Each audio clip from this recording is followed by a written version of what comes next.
2024 শিক্ষাবর্ষে তোমরা যারা ওয়েস্ট বেঙ্গল স্টেট ইউনিভার্সিটির আন্ডারে প্রথম সেমিস্টারে অনার্স নিয়েছো, আজকের ভিডিওটা তাদের জন্য।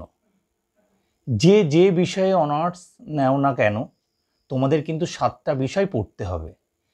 এই 7টা বিষয় তোমরা একটু জেনে নাও। প্রথম যেটা তোমাদের হচ্ছে মেজর, অর্থাৎ যে বিষয়ে তুমি অনার্সটা নিয়েছো। তারপরে যেটা সেটা হচ্ছে মাইনর, অর্থাৎ তোমাকে পাশে যে দুটো বিষয় নিয়েছো সেই দুটো পড়তে হবে। তারপরে আছে এমডিসি, অর্থাৎ এইচএসে বা এইচএস লেভেলে তোমার ছিল না এমন একটি বিষয়। তারপরে এইসি ইংলিশ, তারপরে এসইসি, এটা তোমাদের অ্যাসাইনমেন্ট কলেজ থেকেই অ্যাসাইনমেন্ট দেওয়া হয়। তারপরে যেটা আছে ভিএসসি, অর্থাৎ পরিবেশবিদ্যা। এই কটা বিষয় কিন্তু তোমাদের পড়তে হবে।